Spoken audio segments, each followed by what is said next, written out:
Well, it's two after. I want to be respectful of everybody's time today. I know we're all busy.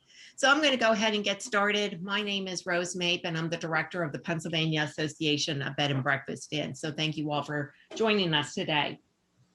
I'd like to introduce Andy McNulty. He grew up on vacation rentals, and as a guest who found the paper welcome book underwhelming, he set to creating a digital alternative. Prior to TouchStay, Andy held C-level positions in luxury fashion at brands like Alexander McQueen, Gucci, and Victoria Beckham. Tyann Marcinick is with us, is a longtime vacation rental owner and she's the community ambassador for TouchStay digital guidebooks. TouchStay is the digital welcome book that makes your guests happier. With TouchStay, you empower your guests, stop repeat questions, and create a more efficient business. And with that, I'm going to turn the program over to Andy. Thank you, Rose. I don't have to say anything about TouchStay. You've given a great intro. And I don't think I'm going to talk about myself anymore. That was enough. Like if I tend to be someone who likes to allow others to talk. So that's what we'll do. Thank you all for joining. And Rose, I'm glad it's available afterwards so the video can be shared to those who couldn't make it. And we'll obviously also share it to our audience as well. It's a webinar that we did to our own community a few weeks ago. In fact, Jane Hancock was part of that webinar. So it was a really interesting one, lots of great discussion around guest communication. So I hope this is going to be similar. So thank you for having us. Tyann, do you want to do the intros? Yeah, so hey everybody, I want to introduce you to our panelists. And our panelists, if you wouldn't mind waving, I think everybody can see you now. I don't know if on the recording, if you'll be able to see the folks wave. So go ahead and say hello after I say your name so that on the webinar, when it comes up to the screen, they'll see your face. So we have Monica Edwards, the owner and keeper of Moorhead Manor Bed and Breakfast, and the director of the African American Association of Innkeepers International. Morning, everybody. Next, we have Yvonne Martin, the owner and keeper of White Oak Inn and one of the authors of 8 Broads in the Kitchen. Hi, everybody. Then Jane Hancock, the owner and keeper of Fields Lodge Boutique Bed and Breakfast. Morning, everybody. And Patricia McCauley, the president of Inside Out Solutions. Good morning. Good morning, all. Thank you so much. And I'm going to hand it over to Andy to start the questions. Grant, thank you. I'm going to start off with a really simple question. And we'll do the questions in turns. I'll ask each of you the same question. But that might only happen for the first question because the rest of the conversation might be a little bit organic. We might have some follow-up questions. So I always like to start with the simple first one because that kind of can sometimes lead the discussion. You've all been running your respective businesses for a number of years, and I'm sure have lots of experience in handling guests and what guests want. So I'm always intrigued because this was part of the idea of having created TouchStay in the first place, was about that lack of communication that exists between the person you're staying with after you've booked pre-arrival. So it's kind of almost a void. And I'm curious, once your guests have booked, are they asking you questions? What is it that you find that they typically want most after they've booked? Jane, why don't you kick that one off? Yeah, okay. Well, what I find is people are looking to you for some of the research so that they don't have to do masses of research. So people are looking to find out the best places to eat, the best attractions to go and visit. Then they want more housekeeping things like what is the actual check-in time, the drive-in directions to find your property. As you know, people are aware that sat-navs sometimes go a bit haywire. And you know, pretty mundane things like the Wi-Fi instructions, things like that. So it's surprising the amount of questions people ask the minute they book, even if their holiday is quite a bit in the future. Some people like to really start ticking things off. Okay, excellent, thank you. Monica, what's your perspective on that? I would agree with Jane. Typically, when people book with us, one of the first things they want to know about is what's a good place to eat, what kinds of activities are available in the area. How far are we from like mall shopping or outlet shopping or things like that? And especially for people who've never been to North Carolina, they'll want to know if we're close to the beach. So Interesting. are you close to the beach? 2 hours. That's what I thought. I would be no. Yes. North Carolina is big and it goes a lot west as well. So what do people just think all of North Carolina is on the beach then? Is that the... Well, not necessarily, but because a lot of people talk about going to the beach and to the Outer Banks. When you look at the map, the Outer Banks look like it's not that far, but the road system in order to get there is about 5 hours. So it's not close. And we get a lot of guests that are coming in from the UK that want to go to the beach. And I'm like, well, that may be about 4 or 5 hours, depending upon where you want to go. Interesting. Huh. But the closest one is 2.5 hours. Sorry, I'm running away with a different question now. That intrigues me because presumably they know that before they booked, or do they not? Are they coming to you for a different reason, and then kind of the other stuff to do in the area, like the beach, is a secondary thing?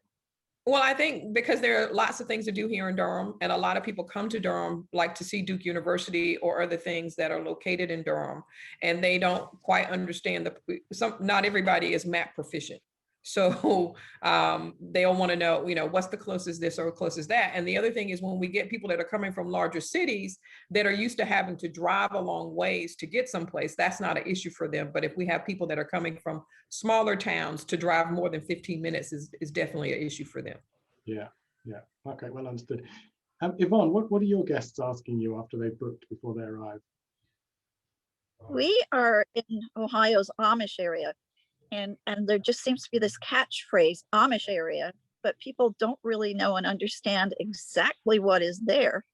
So one of the first questions they ask us is, what is there to do when we get there? And do you have information about all the things in the area we can go and see? So they're very concerned about how they're going to spend their time.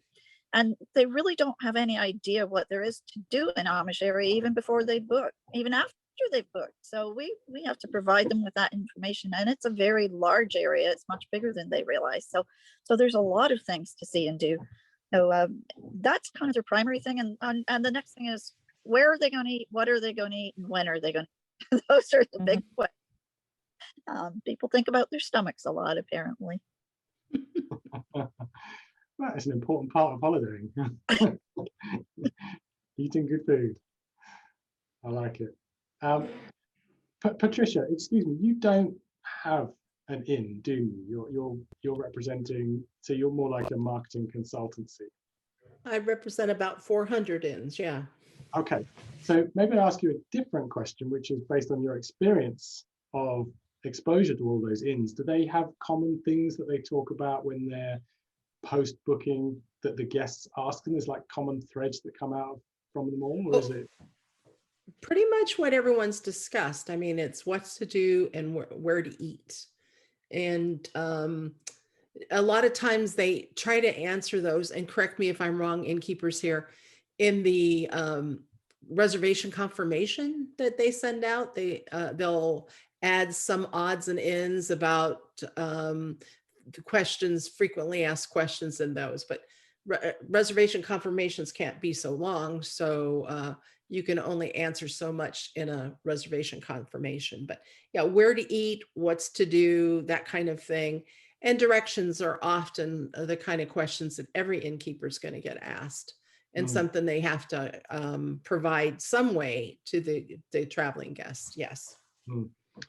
Yeah, I'm pleased you mentioned the booking confirmation email, because that's one of my my pet peeves as a guest. I don't own or operate places, but I come from it from a guest perspective, and I often get the booking confirmation email that's really, really, really long, and it's got so much content in there that I just don't look at it. And I would imagine if that's the case, if people are using those kind of long confirmation emails, I would imagine I'm not alone in not consuming the information. So do you advise your 400 SAM and other people to break it up into separate email flows, or how do they approach that, avoiding this really long and guest won't read thing?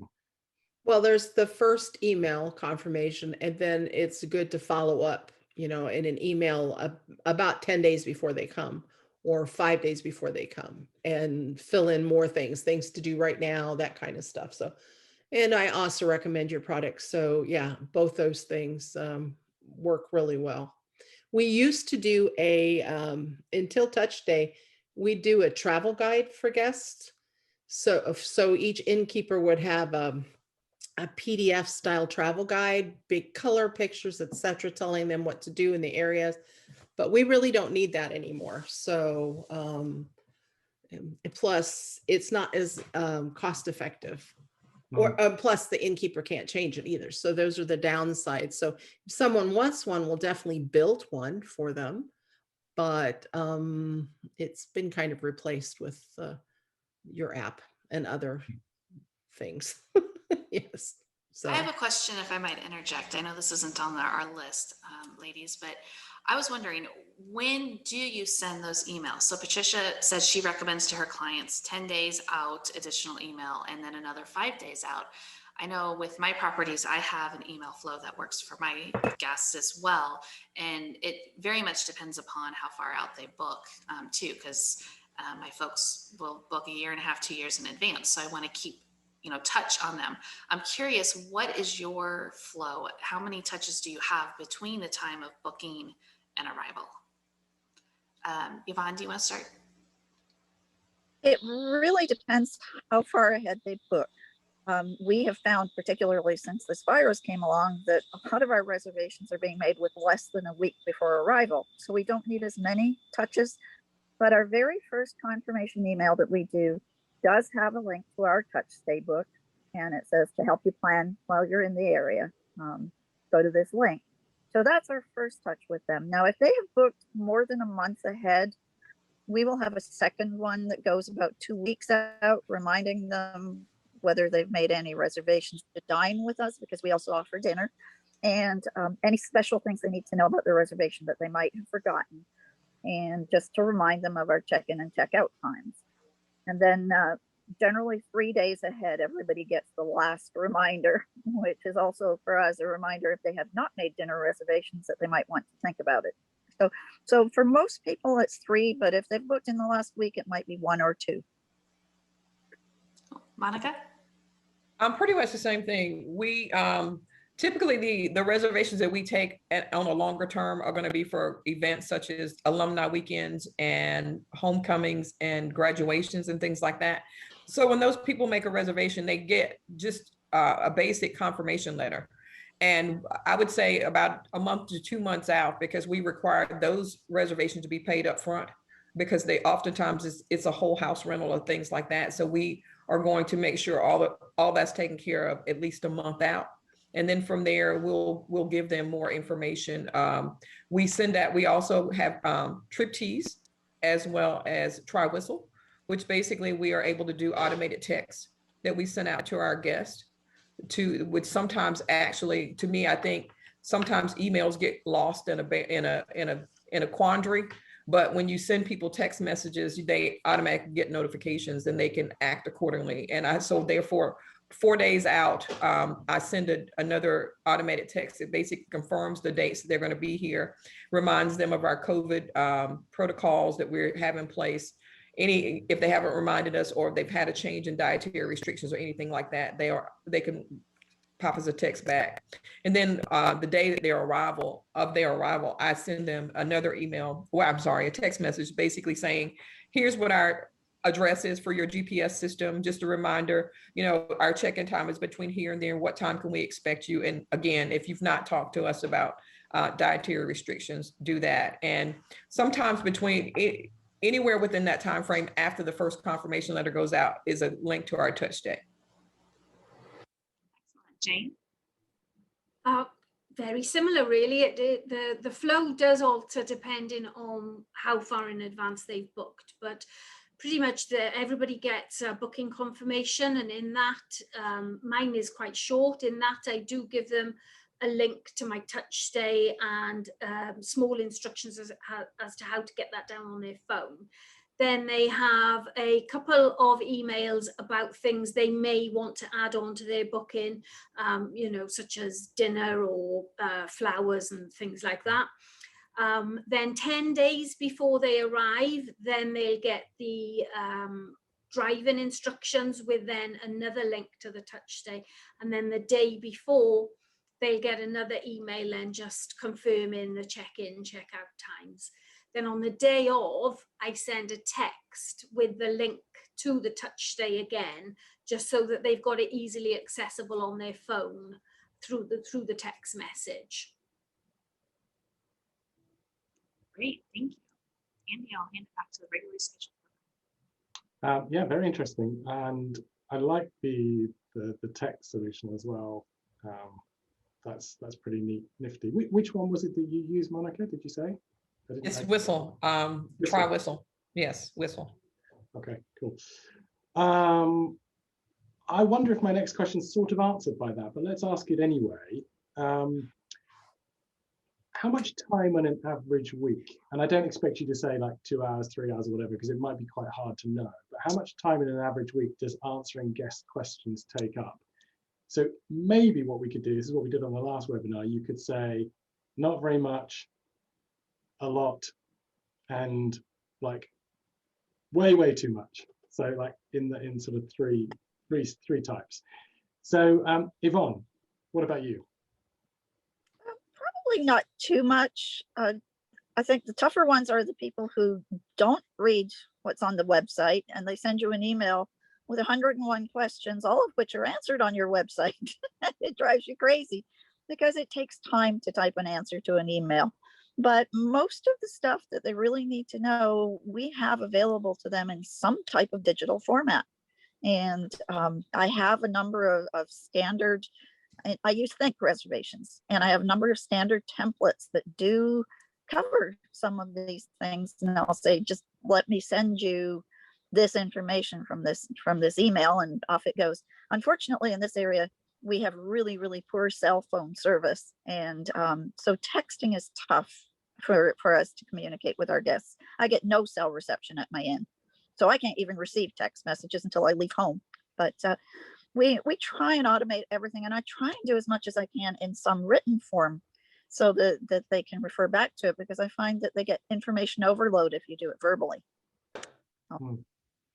Interesting. So there will always be that segment of guests, hopefully it's quite small, but ask those 101 questions that exist somewhere else. Mm-hmm. The rest is don't get that many questions. Is that right? And again, Yvonne, that's directed at you. I'm sorry, could you repeat the question? I cut out a little there. That's fine. So I was saying that those guests that ask the 101 questions, they're probably a minority. So for the rest of the guests, it sounds like you're not getting that many questions. And that's because you've got information everywhere. Is that correct? Yeah, that is definitely correct. We try and anticipate needs before they have to ask. All right, cool. Interesting. So guests do read, which is what I'm hearing, which is interesting, because that's often something I hear. My guests don't read. But it's probably a small percentage of my guests don't read. Monica, do you have a similar kind of situation to Yvonne's, or is yours different?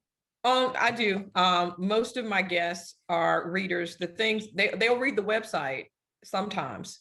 I think it's the confirmation letter or the correspondence that they get from us that they tend not to read. That's why I think it's easier to break it down into small bites through my text messages. And Yvonne, the Try Whistle is a desktop-based texting system that you can use that doesn't require you to use your cell phone to do that, but you communicate directly with the guest cell phone. So when they reply, it pops up on your desktop screen to say you have a message from your guest and things such as that. So, but you know, it is a handful of people every now and then that don't read. That sometimes it's very frustrating because oftentimes the things that they fail not to read can be a problem. Yeah. I mean, prime example, I had a guest a couple of weeks ago, same day reservation call. They were coming 2.5 hours away. She was trying to surprise her husband for a getaway. And when she got here, she was really upset that I had cats. And I was like, it's on my website. It's in there, you know, I don't have it on my confirmation letter, but you know, when it says the section on my website that says meet the innkeepers, it talks about our cats, and we understand that not everyone likes them, or some people may be allergic to them, but they are Siamese and hyperallergenic. If you let us know ahead of time, we can put them away just so that they will not cause a problem. But they refuse to stay. It's funny you should mention that, Monica, because in prep for the call, I was looking at your website and I specifically read that section and saw the cat, saw the message at the bottom, which is like, let us know if you'd like us to put the cats away. Yes. So it is there, but you're basically saying the same thing. It seems to be a minority that don't read, which is quite encouraging, actually, especially given the amount of information that we all consume every day. I find that interesting, and maybe it's the text thing for you that's working that might be helping. Jane, any different to the other two? No, not really. I mean, these days I don't get that many questions.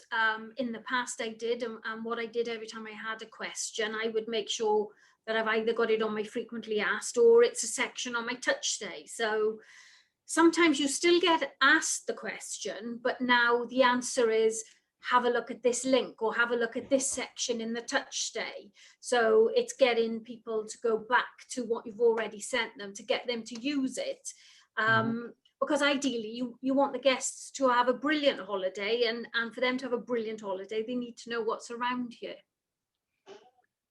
Yeah, what I quite like about this is that I'm hearing that you're finding ways to communicate efficiently with people, so that if you do get those people that ask, those 101 questions, or well, you've got a really easy way to direct them back to somewhere. You're not having, and it was a bit like Yvonne said, it takes time to write an email, but presumably through a texting service or through a digital guide like ours or email templates, you've got the answer that you can just immediately send them without spending too much time on it. Patricia, I'm thinking for you, I'm wondering, I'm thinking websites, like do your 400 or so people use their website? Do you encourage them to use their website to communicate things like this, or is the website primarily a sort of a booking tool, and then there's other things afterwards that once they book? Well, if they have other things, I would encourage that. Okay, something for like Touch Day or the travel guides, which again are way more expensive than Touch Day, but they're something that they have as a PDF on their phone, or in your case, the Touch Day app. We really encourage that. But otherwise, they send links from their website. I mean, their website has to contain the things to do in the area for SEO. Okay, it has to contain the restaurants for SEO. All that kind of stuff is there as a material. So they can use that as a reference. But again, that's generally a lot of reading, and pictures work. So if it's more visual than copy, that's good. But if they don't have anything else, then in their confirmations or whatever communications, they need to put a link to their website, which is good because it develops traffic for the website, but it's not the best means of communicating. So the website should have everything on it. But again, having people take the time to read it is a different story. So. Okay, interesting. Thank you. I should say to the other three attendees, there's no pressure to ask a question, but given that it's a small group of people, if you feel like there's something that we're covering that you're interested in and we haven't gone into certain depth, or you've got a question, jump in, like interrupt us. It's totally fine. Tyann, anything to add on stuff that we've heard so far? Nope, not yet. No. All right, all good. My other question was going to be about what cool communications tools that you have to help with stuff like this, but you've all kind of covered that in the question that we just asked. So I'm going to ditch that question because I think that we've been there with automated text solutions. You've all said Touch Day 500 times, so first thank you for that, but we can also probably tone that one down now. Anything else other than those two things that we've been mentioning, like text, Touch Day guide, possibly website that you use to communicate? Go ahead, Monica. I use Hi Jiffy. I actually have, I'm in the process of getting a new website, so it's not installed just yet, but you can set up Hi Jiffy, which comes along as a tag along with the Triptease app as well, which allows you to set up questions that most people will ask so that they can actually, when they're on your website, they can ask a question and it will automatically answer those questions. If not, you can tie it into Whistle, so that it would automatically send you a text message from your guest so that you have the opportunity to answer that as well. So is that like a live chat sort of widget? It's kind of yes, kind of like a live chat widget. Yeah, and presumably in the setup, the configuration, you've got like a nice dashboard where you can put all the answers to those questions that people might ask. Exactly. You can answer, like typically, I was told that if a guest asks, more than one guest asks you a question or several guests ask you the same question, that should be something that you automatically have a response to. So you can actually set your the system up to answer those questions. Like, what if I'd like to have an early check-in, or what about early check-in? What about late checkouts and things like that? So it will automatically give an answer. And if there's not an automated answer set up, it will automatically text you through the Whistle system, so that you have the opportunity to answer it. It's kind of like Facebook Messenger, where if someone's on your Facebook and they want to ask you a question about your business page, it gives you the opportunity to go in there and answer it. Okay, that's pretty nifty. I like that. Yeah, I mean, I speaking from like the business side, the TouchStay software side, that's something we do as well, because everyone that comes to our site wants to ask questions. So we make sure we have got the live chat widget, but we've also got the knowledge base of articles where you can type in, the question you want to ask, and it matches. Because like you, as soon as we get asked the same question a couple of times, there's a surefire sign that needs to be answered somewhere that's not being answered at the Exactly. moment. I think that's a really cool idea. Andy, this is Rose. To interrupt, we got a question in the chat. I don't know if you can see the chat, but this might be a good time. They're asking, can we please talk about the setup of TouchStay? How much time will it take to get it going? How much time to maintain it once it's set up, and a cost estimate? Now that we've been talking a lot about TouchStay and everybody loves it, of the speakers that we have. So this might be an appropriate time to answer some of those questions. I think, if you don't mind, Andy, I would love to hear from our panelists about how much time it did take them to set it up, because Andy and I can have one answer and you guys are in the trenches and doing it yourself. Mine I set up a while ago, and now I'm obsessed and I'm always setting up different ones. So that's another conversation too. And then Andy and I can do the maintain and cost estimate. So Jane, how much time did it take you to originally set up? I'm not talking about all the things you've been adding, because you're obsessed as much as I am. So let's go back to the beginning.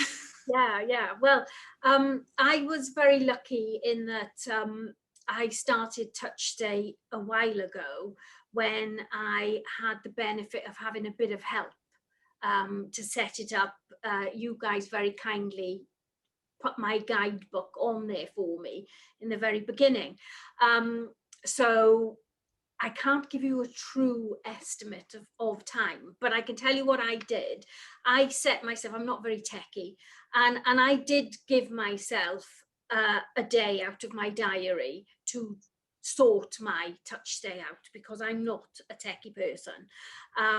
So someone who's good at it is going to be very quick, I think, because now that I've done it a few times, to amend and put a new restaurant in, or to put a new attraction in, is very, very quick. So maybe you want to talk to someone who does a bit of tech a bit better than I do, but no, so I gave myself a day to do it. Oh, that's excellent, because we're all different. Yeah. Thank you. Yeah, Monica, how long did it take you? Fortunately for me, I think I signed up with you at the ALP conference in Albuquerque before everything shut down last year.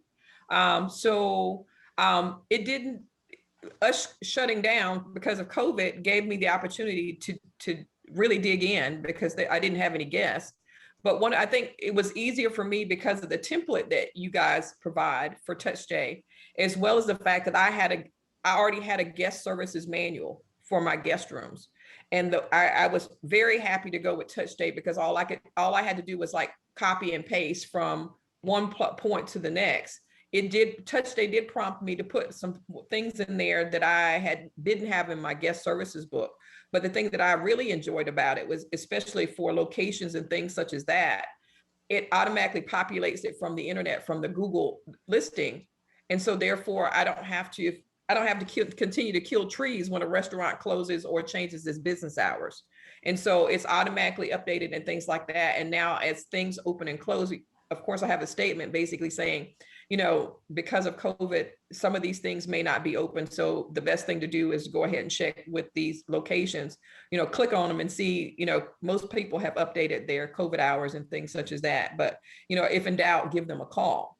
So I would say it took me, give or take, probably a day and a half because I was being the perfectionist that I am. You know, I'm always updating mine too. And Patricia Ernst, who asked the question, I do want to let you know we have a secret Facebook group called the Rock Stars, and we're always swiping ideas from each other's too, which is a lot of fun. Yvonne, and then Patricia, I do want to hear from you because I think you do set up for clients. So I want to make sure you get a chance to talk as well. So Yvonne, how long did it take you?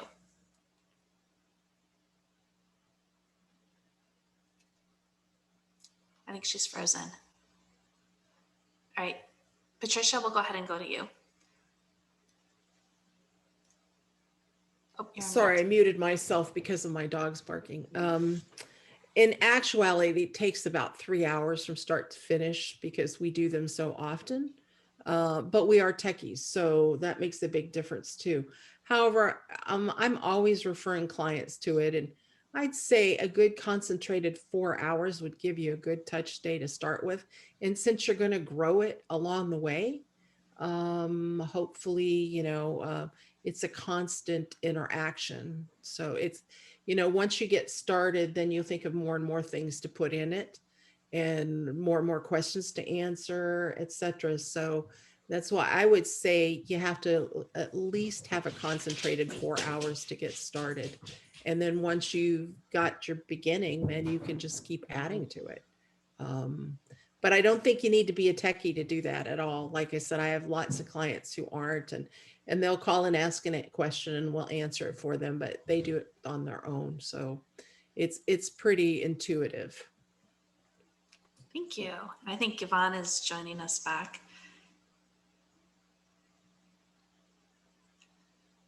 There she is.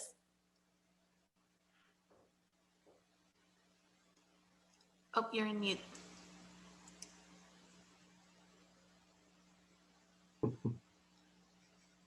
Oh no, you're still on mute, Yvonne. Sorry, I said my DSL suddenly went out. I think someone cut a phone line. So I've taken you for a nice walk on this spring day. So I got cell service. Excellent. All right, it's your turn to answer the question. How long did it take you to set up? I'm thinking about a half day for the original setup. But then I discovered all the wonderful things the program would do. And I just kept wanting to add more and more. And so, you know, an hour here and there, a half hour here and there. But the initial setup so that I felt I could launch it was a half a day. I mean, it was so easy to do. It really was. And you can, and I think it was Monica that said, you don't have to put all this information in. Although I like putting little comments of my own on top of some of the attractions, like when we have an Amish bakery that does these amazing things called cheese tarts. And I put little notes on there saying that you've got to try the cheese tarts, things like that make it really personal for the guests as well. So, but you just keep tweaking it. Once you've got it, you'll keep playing with it. Thank you. Andy, I'll hand it over to you about the cost estimate. Yeah, but before we do, it's interesting hearing that range of timings. You've all come out roughly half a day to a day and a half, depending on how much you put in up front. I think you all have also been with us a fair while and were originally using the old version of TouchStay. There's a new version that we released in the last month. And we haven't announced it to everyone, so you may not have heard about it, you may not know it exists, but that's because we wanted to make sure that everything that was kind of a bit funky to start with in the new version got fixed. So we had it road tested by the private Facebook group. But it's there, you just have to jump into your settings page and switch to the new version. But for those that haven't used it, you'll go straight onto the new version, and it does make a lot of the stuff even easier to do. It's much more visually easy. There's lots of things that you can do on one single page where you had to click around a bit before. So I certainly think a day and a half is more than enough, particularly if you've got the content, like Monica said, for example, if you just do a copy paste, then it really is no time. And you can finesse it as you go. Cost, it depends how many rooms you have. It starts at $99 a year, but it just tiers up gradually depending on how many rooms you have. So by all means, drop me an email, andy@touchstay.com, and I can give you an exact pricing for yours. We do also have what's called a white glove service, which is a little bit like Jane experienced, where we'll do the work for you, not all of it, but we'll do a large amount for you. We don't miraculously know what to do, so it's not, we're not mind readers. So we'll ask you to fill in a simple form, like a Google form, but it's not quite the same as a Google form. You fill in some answers to questions we ask, and that allows us to effectively give you the white glove service, and that's included in the price of the subscription at the moment. We're thinking about adding a fee for that in time, but not at the moment. Did that cover it, Patricia Ernst? You'd asked the question. Does that make sense? Yep, good, excellent. Yes, Monica. I think that one of the things that you mentioned was the Rockstar Facebook group. That has really helped. I think that's what causes me to do more, because I learned more things. I was like, oh, I can put that in mind too. Let me go out there and do it. And it's like, it's an ever evolving situation. Again, like I said, it's easier because it's all digital versus once you print it out on paper. In order to change it, you're going to have to reprint it. And if you're putting in every one of your guest rooms, you have to do it that way. And I think that guests like it because it is digital. They have the choice of going out to the website to look at it or to actually download it on their phone for future reference. I think this is a really good time to point out too, that being Sustainability Month and Earth Day this week. And Monica, you mentioned how you're not having to reprint things, saving trees. And Andy, do you want to talk about what Touch Day has been doing in preparation for sustainability this month and all the different things we've changed? You and I did not pre-work this question out. Like we did not. But it's on my list of other questions to ask. So perfect. Yeah, I mean, we've been doing a huge amount. So I'll ask you all about the community, because sustainability doesn't have to mean climate change or planting trees. It can mean lots of things.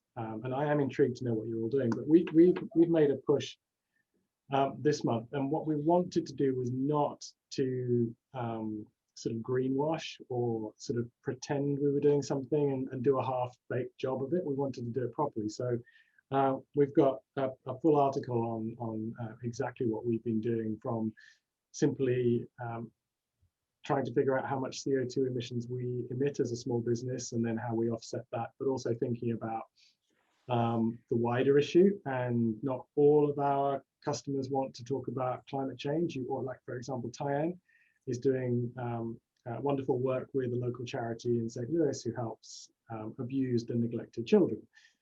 And so what we thought is we would give the opportunity to our customers, if they would like to, in their own guide, to activate a section called Making a Difference.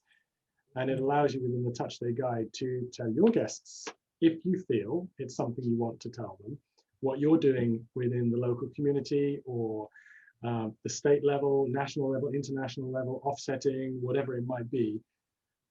And I have come through these last few weeks to appreciate that not everybody wants to have that information rammed down their throats. It's definitely not for everybody.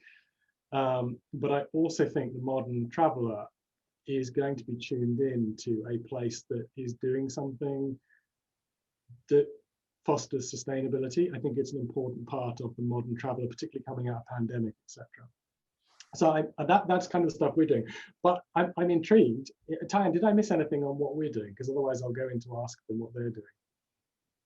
No, I think more, well, one, we've partnered with Ecology with planting trees. And, you know, we've given when Andy said the making a difference section, it's actually a templated section in the digital guidebooks so that anyone who has a TouchStay digital guidebook can add that section within 1 to 2 clicks. And then you can add your own information to the template we've already started. So like you guys mentioned, how you worked off the template that we pre-wrote for you, and that made it so much easier. We did the same thing with the Making a Difference section. So we talk about what TouchStay is doing and also giving you capability to add in what you're doing.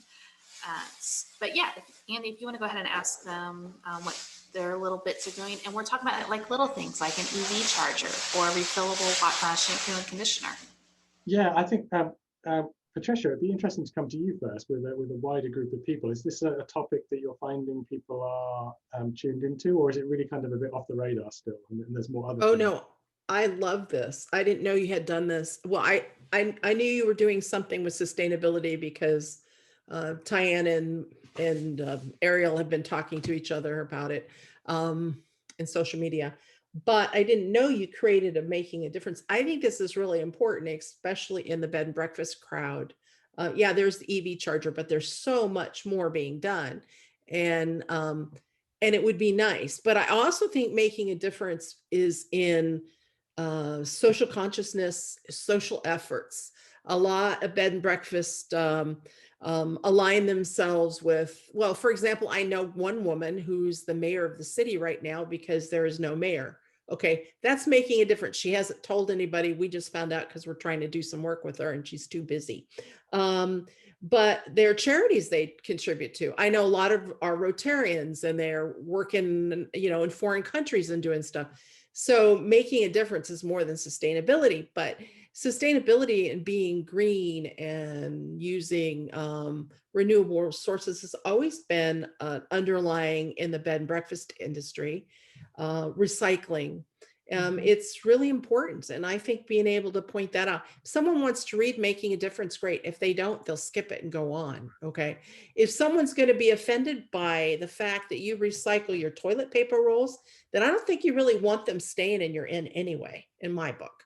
So yeah, that might be money, but it might be more aggravation. So I think this is a really cool extra. Thank you for adding it. And I will mention it to my inns that are using it because, again, since it's a new feature, they might not even know you've done this yet. So thank you. Great. Excellent. Thank you. Monica, anything that you're doing currently or thinking of doing?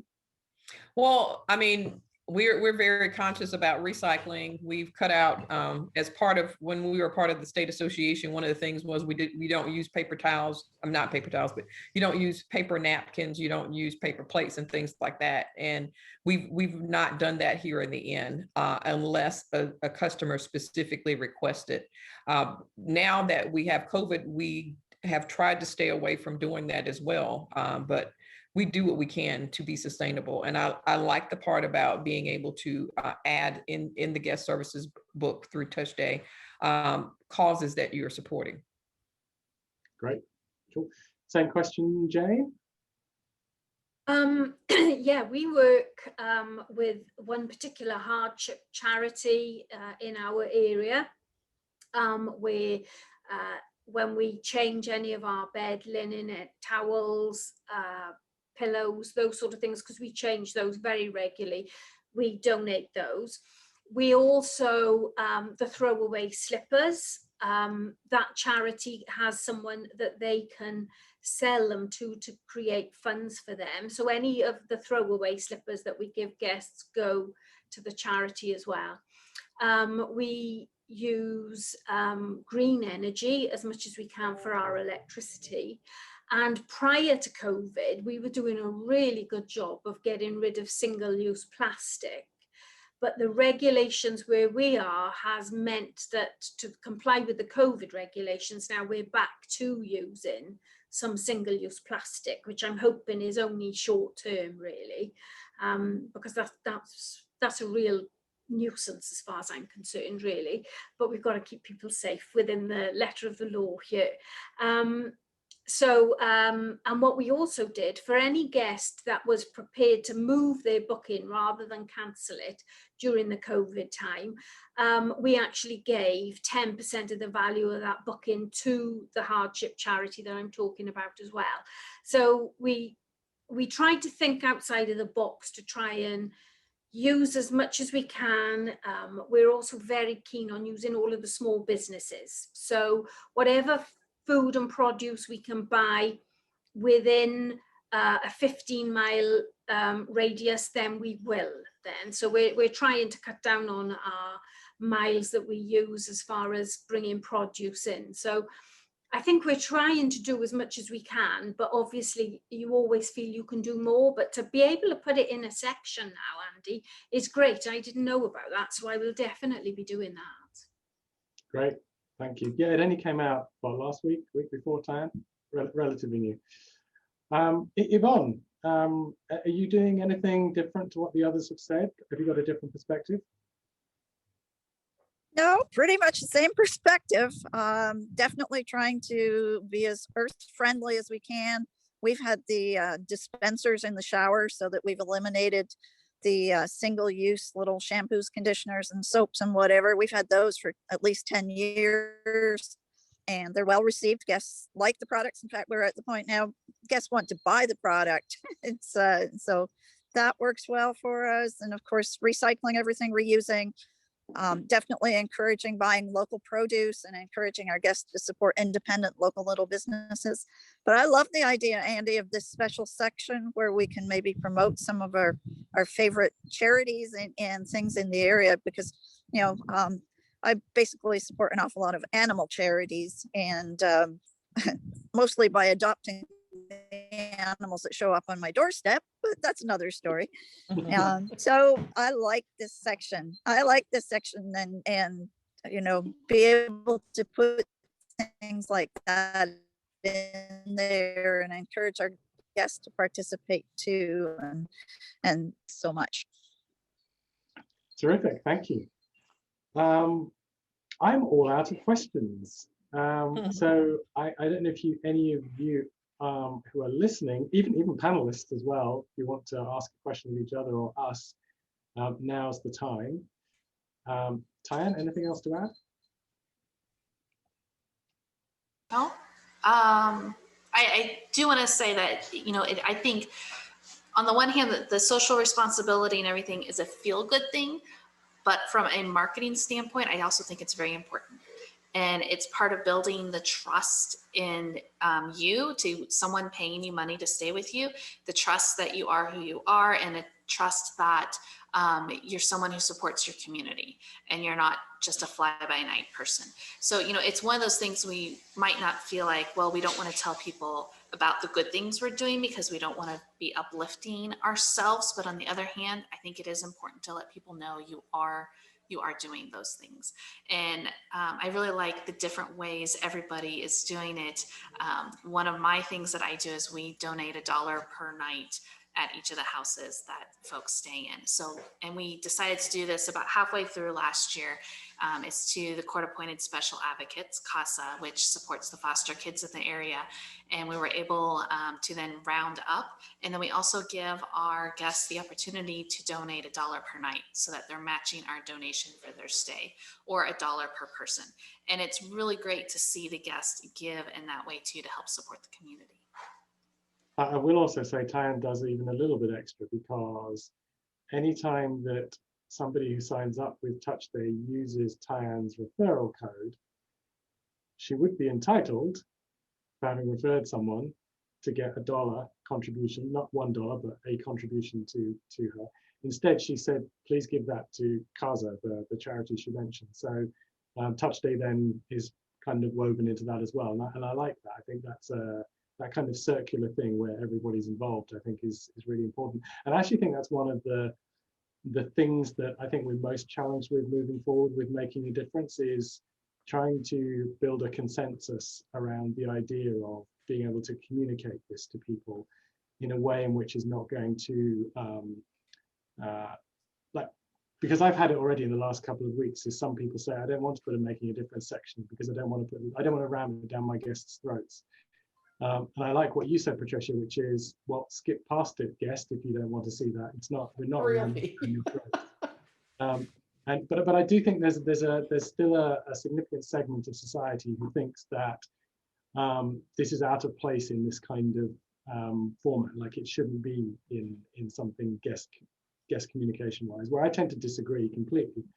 I think it's a really, really important factor, and it ties back to business and profitability when you can demonstrate that the very reason that you're doing these things is resonating with guests and causing guests to book with you.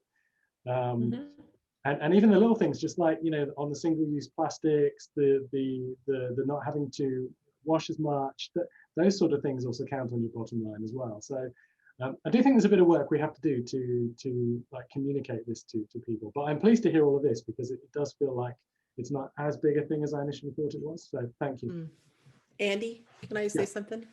I think that showing your kindness, and some people might be too macho to do that, but in innkeepers, it's all about detail and being kind and welcoming. And I think the sustainability thing fits right in there. You know, if you want to show you care about people, and you care about the planet, you care about animals, you care about, I mean, that I think is a welcoming factor for me wanting to stay with you. Okay. Versus, you know, granted, I'm not going to know people didn't put anything in the different section that it's even there if they don't. But I am going to see that someone cares about, Tyann cares about kids, and that's a soft point. And that makes her more approachable, even though I may never meet her. It just means my stay, there's a little factor in there that synergy that's going to make my stay better because someone cares. And I don't think you should worry about the 20% of hard-nosed people who are just, oh my God, you're going to talk about climate change. You know, I'm sorry. You just have to go with the majority of people who are quiet, I think. And that's my opinion. I would rather err on the kindness side than on the heck no, I'm not pushing that down someone's throat side. Yeah, I don't know how you guys feel, but that's my take on it. I think it's a subtle way to allow people to know what you support. I think that people who stay at bed and breakfasts stay at bed and breakfasts and inns because they want to support the local economy and not the big box hotels. And they have some expectation that you as a small local business person is not only supporting charities in your area, but maybe supporting other local business people together in a close-knit community kind of situation. Yeah. You care. Very, very, very good point. Thank you. Anybody else got any other thoughts, questions, not just sustainability, but anything we've covered so far that you wanted to get off your chest, so to speak?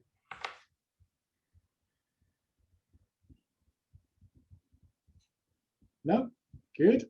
Tyann, anything else to add? No, I think we're good, ready to wrap it up. And thank you all so much for joining us today. I really like the direction that this conversation went. I know we started with guest communications and ending with sustainability and making a difference, but it's all tied together in making a better stay for guests and being hospitable and having a profitable business. Yeah, couldn't agree more. Thank you, Andy and Tyann, for your willingness to do this presentation. Thank you to all the panelists. I've met some of you along the way. I know Pat emailed and said, oh, it's been a very long time. How am I doing? And that's because we haven't been able to go to any in-person conferences. So hopefully we'll get there in the coming months, and certainly hopefully next year ALP will be able to have their national conference. We here in Pennsylvania are hoping that to have our in-person conference in November, The dates are November 8th to the 10th for my Pennsylvania innkeepers. Anybody is welcome to attend. So I know Tyann and Andy, thank you so much for your sponsorship. They've been a strong supporter of PABI and our conferences. So thank you. You're very welcome. I will, like I said, it is being recorded, so I will send the link to everybody and those that were registered that weren't able to join. And I'll get it to both you and Andy and Tyann as well. Terrific. Thank you, Rose. Okay. And I echo what you said. Thank you to all the panelists. All right. who really appreciate Thanks, your time. everybody. Everyone have a good day. Bye-bye. Yeah. Thank you. Bye-bye. Bye.